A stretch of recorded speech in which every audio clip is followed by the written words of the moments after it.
Luigi Majoni and his lawyer and everything around this case of him killing the CEO, I think is going to bring us together in ways we did not anticipate. And I definitely didn't expect a month after that horrible election. I just feel like it is a lot of people on here talking about the collective consciousness, the awakening, the fear. Why were these people never afraid? Why were these billionaires never afraid? When people are out here starving, don't have a place to stay. They should have always been scared, because why do you need $1 billion? Why are you not helping the collective? Why are you taking? Health insurance was never meant to be a business. And that's why we don't have universal health care in this country, because it is a business. And everyone else that says they want a businessman running the country, that means, right, it's not for you. Because a nonprofit that's for the people that it's serving is called a nonprofit by design.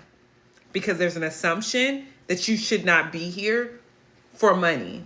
And healthcare, why are doctors taking the oath if the ultimate goalpost is how much money they can make?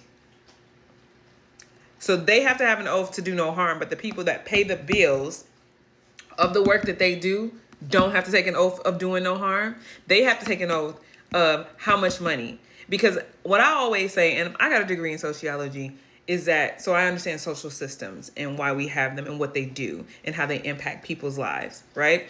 So what I never understood is, I've always felt like capitalism, I grew up in high school, I was reading Darwinism and taking philosophy classes and trying to understand the social structures that I found myself in as a young Black woman. What I noticed and what I see time and time again is that capitalism, the need to always make more money, right? People could be making $1 billion every year annually, but if they're not making 1.2, 1.4, 1.7, 2 billion, 3 billion, then it's a failure. And that's why the average person doesn't even know how to gauge success, because our definition of success in America is more. It doesn't matter what you have, it's just more. And so we find ourselves trying to chase after what the people who seem to have it all seem to have, which is more. And we need to redefine what more actually, like what success actually is. I feel like that will save us collectively. We need to decide our government is not about more of anything. It's about opening up and taking, like protecting. That's what government should be for, protection. Government should not be for money. Like, that's different. That if you want to run a successful business, go into business. But if you can get into government and get free business, which is literally the blueprint for Trump and his cronies, is that we get into government, that's guaranteed money. Because government contracts are more lucrative. They're long lasting. They always have, I should have went into the military, because that's the people that's making all the money. Get these government contracts, going overseas and doing whatever. Luigi has reset the collective understanding of who's the problem. And I'm just saying his name because that's who they got him. I don't think he did it. Until his lawyer literally said, this is how much evidence they have of that man doing this. So I'm just saying he represents, though. He's a white man. He's young. He's good looking. He fit. He looks like he should be healthy, right? And he was suffering. So now, what are you going to do? What are the news channels? What are people going to? What's the narrative? You can't spin this.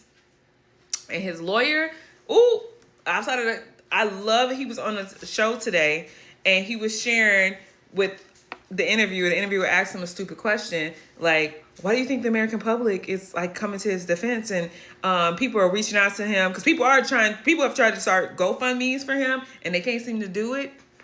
But Kyle Rittenhouse could do it, and he killed 3 people. I believe it was 3 people, and got away with it and was able to do GoFundMe's. The man who literally just got off yesterday or the day before yesterday for killing a Black man, street performer, and he wasn't a cop. He was an average citizen with his butt on the train, and he killed that man by choking him out, and was recorded, and everybody saw it. And I think this is why cell phones, just like as a Black person, has helped us, because now we're not competing with y'all lies. y'all narratives, because y'all had narratives about black people being violent and angry and all these other things to excuse horrible behavior. But somebody like Luigi, you can't spin the block on him. You can't spin a block on who he appears to be, the person who did this, because it's like it's not giving. He's everything America says that we are, that we're good, that we're wonderful, that America can be, and he still came to the same conclusion.